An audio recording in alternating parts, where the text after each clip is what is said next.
Dit is vandag Saterdag 18 April. Ek lees vir jou Johannes 21 vers 16. Jesus vra hom weer 'n tweede keer: Simon, seun van Johannes, het jy my lief? Ja, Here, antwoord hy, U weet dat ek U liefhet. Hy sê toe vir hom: Pas my skape op. Vandag se tema is Jesus verskyn aan Petrus en hy herstel sy opdrag. Petrus word deur Jesus sy herhaalde opdrag in sy amp herstel en moet die verantwoordelikheid vir die versorging van die kudde van die Here op hom neem. Petrus, wie se geloof hom gefaal het, kry daar langs die viswaters van Tiberias 'n nuwe lewe. Hy kry 'n nuwe opdrag om Jesus se aardse skape pastoraal te versorg.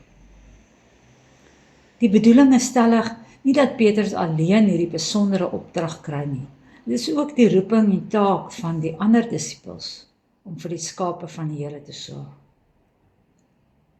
Die verhaal van Petrus en Jesus het 'n spesiale boodskap vir ons almal vandag. Soos Petrus word ons almal geroep om ons eie roeping te vervul. Hierdie roeping is nie beperk tot spesifieke beroep soos die bediening van die woord alleen nie, maar strek oor elke aspek van ons lewens. Ons almal het spesifieke doel en roeping in die lewe. Dit mag verskil van persoon tot persoon, maar elke roeping is uniek en belangrik in die oë van God. Dit mag beteken dat ons geroep is om leierskap te neem in ons gemeenskap, om 'n verskil te maak in die lewens van ons naaste, of om eenvoudig liefde en deernis aan ander te bewys. Net soos Jesus vir Petrus roep om sy skape te laat wei, roep hy ook vir ons om te gee vir diegene rondom ons. Dit kan insluit om 'n luisterende oor te wees vir iemand in nood, om 'n helpende hand uit te steek, of om die goeie nuus vir Jesus Christus te gaan deel.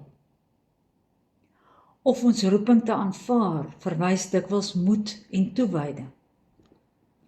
Dit mag beteken dat ons uit ons gemaksone moet beweeg en uitdagings in ons gesig moet staar. Maar as ons weet ons is geroep om Jesus te volg, om sy skape te laat wei, kan ons die krag en wysheid van die Heilige Gees vertrou om ons te lei. Dit is belangrik om ons harte oop te stel vir die stem van God, om sensitief te wees vir sy leiding in ons lewens. Dit mag beteken dat ons tyd spandeer in gebed, Bybelstudie en oorweging, om te onderskei wat God van ons vra. Kom ons bid saam. Here, ek voel soms so onwaardig om in U diens te mag staan. Dankie dat U my onbetaalbare skuld ten volle betaal het aan die kruis. Dankie dat U my tweede, selfs 'n derde kans gee om my sondes te bly en dat U nooit weer terugkom om my daarmee te konfronteer nie. Op my eie is ek niks en tot niks goed in staat nie, maar ek is tot alles in staat deur U wat my krag gee. U genade en vergifnis oorweldig my. Ek loof en prys U naam daarvoor. Ek wy myself opnuut en met dankbaarheid aan U. Amen.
Dit is vandag Saterdag 18 April. Ek lees vir jou Johannes 21 vers 16. Jesus vra hom weer 'n tweede keer: Simon, seun van Johannes, het jy my lief? Ja, Here, antwoord hy, U weet dat ek U liefhet. Hy sê toe vir hom: Pas my skape op. Vandag se tema is Jesus verskyn aan Petrus en hy herstel sy opdrag. Petrus word deur Jesus sy herhaalde opdrag in sy amp herstel en moet die verantwoordelikheid vir die versorging van die kudde van die Here op hom neem. Petrus, wie se geloof hom gefaal het, kry daar langs die viswaters van Tiberias 'n nuwe lewe. Hy kry 'n nuwe opdrag om Jesus se aardse skape pastoraal te versorg. Die bedoeling is stellig nie dat Petrus alleen hierdie besondere opdrag kry nie. Dit is ook die roeping en taak van die ander disippels om vir die skape van die Here te sorg. Die verhaal van Petrus en Jesus het 'n spesiale boodskap vir ons almal vandag. Soos Petrus word ons almal geroep om ons eie roeping te vervul. Hierdie roeping is nie beperk tot spesifieke beroep soos die bediening van die woord alleen nie, maar strek oor elke aspek van ons lewens. Ons almal het spesifieke doel en roeping in die lewe. Dit mag verskil van persoon tot persoon, maar elke roeping is uniek en belangrik in die oë van God. Dit mag beteken dat ons geroep is om leierskap te neem in ons gemeenskap, om 'n verskil te maak in die lewens van ons naaste, of om eenvoudig liefde en deernis aan ander te bewys. Net soos Jesus vir Petrus roep om sy skape te laat wei, roep hy ook vir ons om te gee vir diegene rondom ons. Dit kan insluit om 'n luisterende oor te wees vir iemand in nood, om 'n helpende hand uit te steek, of om die goeie nuus vir Jesus Christus te gaan deel. Of ons roeping te aanvaar, verwys dikwels moed en toewyding. Dit mag beteken dat ons uit ons gemaksone moet beweeg en uitdagings in ons gesig moet staar. Maar as ons weet ons is geroep om Jesus te volg, om sy skape te laat wei, kan ons die krag en wysheid van die Heilige Gees vertrou om ons te lei. Dit is belangrik om ons harte oop te stel vir die stem van God, om sensitief te wees vir sy leiding in ons lewens. Dit mag beteken dat ons tyd spandeer in gebed, Bybelstudie en oorweging, om te onderskei wat God van ons vra. Kom ons bid saam. Here, ek voel soms so onwaardig om in U diens te mag staan. Dankie dat U my onbetaalbare skuld ten volle betaal het aan die kruis. Dankie dat U my tweede, selfs 'n derde kans gee om my sondes te bly en dat U nooit weer terugkom om my daarmee te konfronteer nie. Op my eie is ek niks en tot niks in goed in staat nie, maar ek is tot alles in staat deur U wat my krag gee. U genade en vergifnis oorweldig my. Ek loof en prys U naam daarvoor. Ek wy myself opnuut en met dankbaarheid aan U. Amen.